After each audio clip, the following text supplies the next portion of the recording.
बिस्मिल्लाहिर्रहमानिर्रहीम अस्सलाम वालेकुम। इस वीलॉग के अंदर दो खबरें, एक तो बाबर आजम साहब को लेकर जो कंट्रोवर्सी है उसके पीछे एक स्पेसिफिक निजी चैनल और उस स्पेसिफिक निजी चैनल का एक स्पेसिफिक रिपोर्टर, उसको लेकर कुछ खबरें हैं मेरे पास। और एक शेख रशीद साहब, ब्रांड न्यू शेख रशीद साहब, सॉफ्टवेयर अपडेट बदलाव, जो भी आप उसको कहना चाहें, I leave that to you.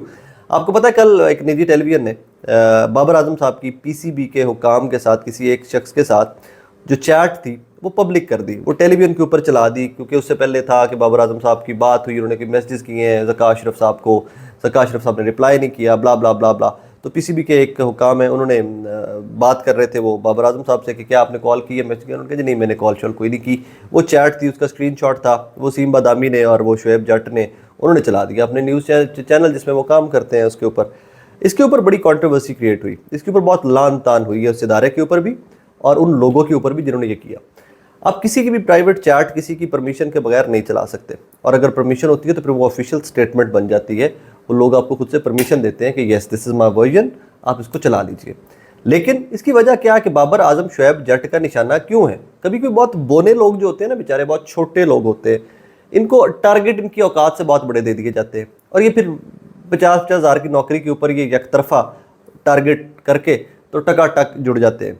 Shoaib जट मैं नहीं जानता कैसी शख्सियत है, कराची में होते हैं ज़्यादा, लाहौर के लोगों को तो मैं रिपोर्टर्स को ज़्यादातर को जानता हूँ, ज़ाती तौर पे भी जानता हूँ कि किस किस्म की शख्सियत है। शुएब जट को मैं नहीं जानता, लेकिन मुझे नेगेटिव वाइब आती है, टू बी वेरी ट्रू। जब भी इस शख्स की ट्वीट मेरे सामने आती है तो मुझे नेगेटिव वाइब आती है। I don't know what kind of person he is, लेकिन हमेशा नेगेटिव रिपोर्ट करते हुए, कभी भी किसी बारे अच्छी रिपोर्ट करते हुए मैंने शुएब जट को नहीं देखा। खैर, इसकी डिटेल निकाल के लाए हैं मोहम्मद उमैर साहब, अच्छे रिपोर्टर हैं, मेहनत से काम करते हैं। उमैर लिखते हैं कि बाबर आजम के स्क्रीनशॉट चलाने पर चैनल के 3 लोगों से बात हुई। तीनों की ये बात मुत्तफिक थी कि कराची किंग्स छोड़ने के बाद बाबर आजम को निशाने पर रखने के अहकामात मालिकान की जानिब से। मालिकान की शह पर एक स्पोर्ट्स रिपोर्टर को प्रमोट किया जाता है, बाकी रिपोर्टर्स इस यकतरफा रिपोर्टिंग से तंग हैं। उसी इदारे के बाकी रिपोर्टर्स जो स्पोर्ट्स की बीट करते हैं वो इन एक साहब की वजह से तंग है कि यार ये बड़ा गर्क कर देता है। मेरी टेक इस पर थोड़ी सी डिफरेंट है। यार सलमान इकबाल साहब बर्फ खरपती आदमी हो, चैनल के मालिक हो, कराची किंग्स के मालिक हो, और भी इधर उधर आपके बड़े कारोबार हैं, लगूना शगुना ये वो, आपके बहुत कारोबार हैं। आप यार आप इतने छोटे इंसान हो कि आप एक क्रिकेटर के पीछे पड़े हुए हो जस्ट बिकॉज कि आपकी ईगो हर्ट होगी, उसने आपकी टीम छोड़ दी। अगर तो ये रियलिटी है जो उमैर साहब रिपोर्ट कर रहे हैं, मुबैना तौर के ऊपर ये जो रिपोर्ट कर रहे हैं, बड़े अफसोस की बात है यार, बहुत ही अफसोस की बात है। मतलब नेशनल हीरो है यार, आपका नहीं परफॉर्म कर सका, ठीक है, बहुत सारी टीमें, यहाँ थोड़ा सा फॉर द रेफरेंस मैं कोट कर दूँ आप लोगों को यहाँ पे आपकी बहुत सारी और टीमें हैं जो नहीं परफॉर्म कर सकी। आप तो क्या उन टीमों ने ये अभी यही मेरे सामने आ जाएगा, अभी मैं निकाली हुई थी डिटेल्स थोड़ी सी। शाहिद हाशमी साहब हैं, इसी चैनल के रिपोर्टर है, वो कहते हैं defending champions England have lost their matches by 2-9 runs, 137 runs, 69 runs, 9 wickets and 8 wickets, but ECB, English Cricket Board, will never say that there will be an inquiry. Pakistan Cricket Board will. World Cup 2023. Shahid Hashmi साहब लिखते हैं कि defending जो champion है England, उन्होंने इतने matches आ रहे हैं 229 रन से, 37 रन से, 8 विकेटों से, 9 विकेटों से, लेकिन इंग्लिश क्रिकेट बोर्ड ये नहीं कहेगा कि इंक्वायरी होगी, पाकिस्तान क्रिकेट बोर्ड कहेगा इंक्वायरी होगी। और इसके ऊपर जो है वो अमाद यूसुफ साहब वो कह रहे हैं, well done Shoaib Jatt, you are a news maker, timely interview and questioning. क्या कर रहे हो यार, मतलब what is wrong with you guys? आप खुद ही अपने एक स्पोर्ट को, गेम को तबाह बर्बाद करने पे तुले हुए, जस्ट बिकॉज। मैं इसीलिए तो कहता हूँ कि जिस काम में एक्सक्यूज मी, मैं इसीलिए बार बार एक चीज़ के ऊपर मुत्तफिक हूँ कि जिस काम में सेठ घुस जाए पाकिस्तान का, उसकी तबाही आप नहीं रोक सकते। वो कोई भी सेठ हो जाए यार, लैंड माफिया न्यूज़ चैनल में घुस गया, लैंड आपकी न्यूज़ इंडस्ट्री का बड़ा गर्क करके रख दिया, तबाह बर्बाद करके रख दिया। क्रिकेट में घुसा दिया, क्रिकेट का बड़ा गर्क कर देंगे। हॉकी में घुसा दिया, जो काम बेहतरीन चल रहा है पाकिस्तान के अंदर, उसमें आप लैंड, उसमें कोई भी घुसा दो सेठ, और वो आपको मंजी ठोक के दिखाएंगे उसी काम की, उसी स्पोर्ट की, उसी इंडस्ट्री का बड़ा गर्क करके आपको सेठ दिखाएगा, क्योंकि सेठ का मकसद सिर्फ अपनी जेब होता है, बाकी दुनिया जाए भाड़। इससे ज़्यादा मैं इसके ऊपर बात नहीं करना चाहता। एनीवेज, आगे चलिए। शेख रशीद साहब आपको पता है चिला काट के आए, डाइट शाइट करके आए, 30 किलो उनका वज़न कम हो गया है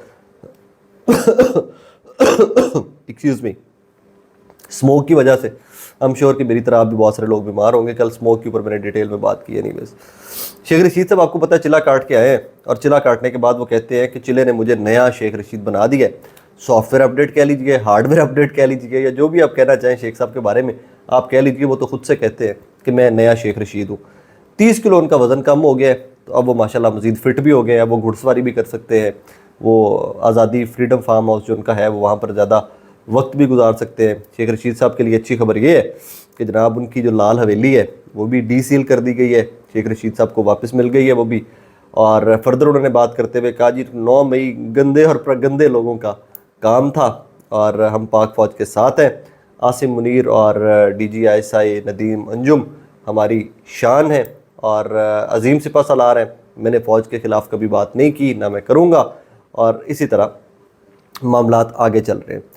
अब इन सारे सिनेरियोज़ को थोड़ा सा मिला के देखिए, शेख रशीद साहब की एक स्टेटमेंट बहुत अहम थी, मैंने तब भी उसके ऊपर बड़ा एम्फसाइज़ किया था कि मैं 9 मई के बेगुनाह लोगों की रिहाई के लिए काम करूँगा।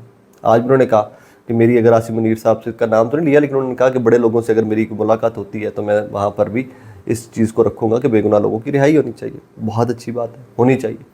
लेकिन सवाल ये है कि शेख रशीद साहब को ये टास्क दिया गया या शेख रशीद साहब को खुद से चिला काटने के बाद एहसास हो गया कि बेगुनाह लोगों के साथ बहुत ज़्यादती हो रही है। अगर टास्क दिया गया है तो टेम्परेचर नॉर्मल करने के लिए टास्क होगा कि मुल्की जो सियासी टेम्परेचर बहुत दर्जा हरारत बहुत ऊपर चला गया है उसको नीचे लाया जाए। ये और भी काफ़ी सारे लोग हैं, मोहम्मद अली दुरानी सब यही काम कर रहे हैं, मीडिएटर का या वो बीच में रवाबित करवा रहे हैं, टेम्परेचर नॉर्मल करने की बात करते हैं। मैं मुत्तफिक हूँ, टेम्परेचर नॉर्मल होना चाहिए, मुल्क को आगे लेके चलना है तो टेम्परेचर नॉर्मल करना पड़ेगा। लेकिन दूसरी तरफ ये कि क्या इन अजीम सियासतदानों को लोगों की फ्रीडम या मासूम लोगों का ख्याल सिर्फ तभी आता है कि जब ये खुद गिरफ्तार होते हैं, जब ये खुद चिले काट के आते हैं। लेकिन चले देर आयद दुरुस्त आयद, शेख रशीद साहब को आ गया ख्याल, अच्छी बात है, बाकी लोगों को भी आना चाहिए। मैं तो एक चीज़ के ऊपर बड़ा 110% मुत्तफिक हूँ कि बेगुनाह लोगों को इंसाफ मिलना चाहिए और जो गुनहगार हैं उनको आप सज़ाएँ दीजिए, उनके ट्रायल कीजिए। We have nothing to do with that. Fair trial दीजिए, उनको डिफेंड करने का मौका दीजिए और उसके बाद जो अदालतें जो कानून कहता है वो ज़रूर कीजिए।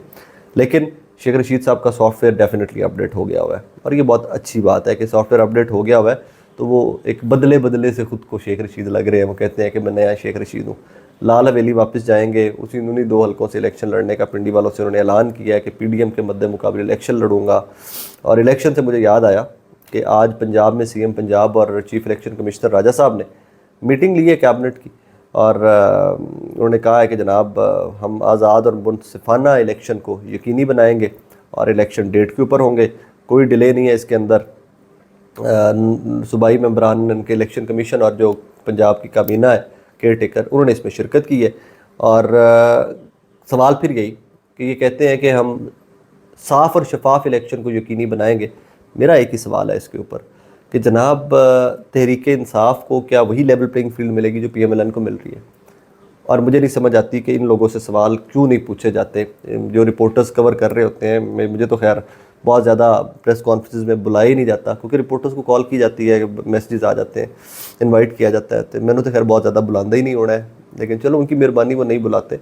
लेकिन ये सवाल ज़रूर पूछा जाना चाहिए और बार बार हर प्लेटफॉर्म पर पूछा जाना चाहिए कि अगर आप साफ़ और शफाफ इलेक्शन की बात करते हैं तो साफ़ और शफाफ इलेक्शन आपके नज़दीक क्या है? क्या तहरीक इंसाफ को माइनस रख के इलेक्शन होंगे आपके नज़दीक वो साफ़ और शफाफ इलेक्शन है, या वो साफ़ और शफाफ इलेक्शन है कि जिसमें सबको लेवल प्लेइंग फील्ड मिलेगी, सब सियासी जमातों को कॉन्फिडेंस के साथ इलेक्शन कैंपेन, सिक्योरिटी के साथ इलेक्शन कैंपेन करने की, अपने उम्मीदवार खड़े करने की इजाज़त होगी। ये बहस चंद दिनों के अंदर मज़ीद तूल पकड़ेगी। मैं वक्त से पहले कुछ चीज़ों को ओपन कर दिया करता हूँ, लेकिन ठीक है, ये चंद दिनों में आपको आइडिया हो जाएगा कि पाकिस्तान तहरीक इंसाफ का स्टेटस क्या है। ये इन डेज़ टू कम ये कॉन्वर्सेशन और ये बहस जो है तूल पकड़ेगी एंड आई एम श्योर कि तब हमें इसके जवाब भी मिल जाएंगे कि तहरीक